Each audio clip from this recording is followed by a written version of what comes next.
Okay guys, this is the part of my DIY guys. Welcome to my channel. This is Pinoy DIY. As you can see, I upload the video last night. This is more clearly how to understand what the wheels going movement guys. Sorry about the video, it's so blurred. But now I will show you the clearly. As you can see, I have my RFR, guys. This is the RFR. Okay, guys, you can see the RFR, and this is the, as I mentioned, this is the SIM hub. You can download the SIM hub, the latest version, guys. As you can see my pedal here, I will explain the motor. Okay, guys. This is the diagram of the motor. I will show you the diagram that I have. For the next video, I will show you the diagram of this steering wheels. But for now, I will show you how the motor rumble, the SIM hub functions the motor rumble, guys. Okay. First of all, this is the we'll find the we will of this, and we'll of this first. This is the video, guys. See? This is the diagram of the this is the Arduino Uno. You can use any Arduino, and this is LN L298N, and this is the wire.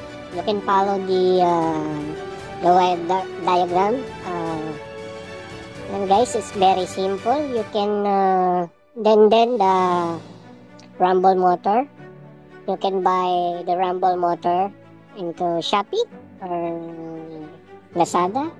That is very simple guide for that, guys. That's all. You can put the 12 volts here, only 12 volts, guys, and put the ground, the black ground, into the ground, guys, and ground Arduino, guys. Okay, that's the diagram. Okay, after that, after you install the diagram, after wiring the diagram, and you can upload the code here, because I have my two Arduino, guys. I have my multiple Arduino, guys. As you can see, the connection is 2 because I use multiple Arduino. Okay, guys, this is the Arduino 1 and Arduino 2 for my motor pedal. I will show you how it's work. Okay, guys, it's very simple, guys.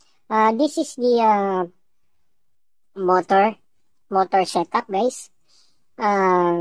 First, you need to add effect here. Click the add effect. You can choose any effects, but for me, I'm using wheel slack, wheel slip, and road impact. Okay, guys, that's all. We will test the wheel slack. Wheel slack is when you steer to the left and steer to the right, the wheel slack is will move the motors, guys. So you can see, this is the motor. If you see the motor, guys, I will click the motor. Okay, I'm sorry for that. The wheel slack is for center, because when you push the pedal and brake pad, the wheels goes to. Okay, guys, you see, the wheels is turning, guys. And this for the wheel slip, guys. If you wheel slip, turning to the left and turning to the right, provide accurate slip. Okay, it's okay for that. No problem for that. This is the wheel slip. You can see the motor is start to vibrating. If you see, very small guys, this is turning the wheels. If you push the slip to the left, the wheels will start to, okay? Move to the right and move to the left. Okay, we'll close the, because the motor was still moving right now. Okay, that's all. It's very fun to build this, this is a pedal of my own creation. You can watch my YouTube channel, how to connect the wiring, guys. It's very simple for that. I'm using the, this is, guys, I'm sorry about the steering wheels is not moving right now. This is the main problem every time I set the steering wax, because it's not closed for now, eh. Okay, as you can see, it's not moving because it's not on. Okay guys, I will fix that later. From now, you can see the pedal. I set up the pedal here, guys. You see, I set up the pedal here. Analog A0, analog A1, and analog pin 2. Okay, you can choose any Arduino you can use, but for me, I don't want to use any button here because it's hard to get a button because many problem of this AI. You can use EMC. It's very simple, but the effects is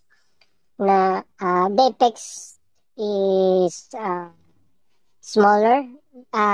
There is no the effects is only limited, guys. Sorry, my English is not good. Okay, guys, you can use EMC. This is free only. There are EMC. You can buy her license, guys. But for me, I don't have the money right now. You can buy EMC license. Okay, guys. After that, you can see the. Yeah. You see? I will explain this. This is the TCRT 5000, not potentiometer. If if if if I push, it will cover the TCRT sensor, guys. That's the simple make how to, instead of potentiometer, I am using TCRT 5000. It's sensor, guys. Okay, can see there is. I'm using from my brake pedals is a potentiometer 10K. That's why I'm using here. And the accelerator, I'm using a TCRT 5000, guys. Okay, and then two motor, guys. Ayan, that's all, guys. Thank you for watching. Saka po Pinoy natin. Thank you nga pala sa nagko-comment. Shoutout sa'yo, Master. Nakalimutan ko yung pangalan. Sabi ko na lang sa baba. Shoutout sa'yo. Thank you, Master Idol. Okay, that's all, guys. Thank you. Next video, I will show you how the diagram on this steering wheels. Okay, you can watch my channel, guys. Thank you.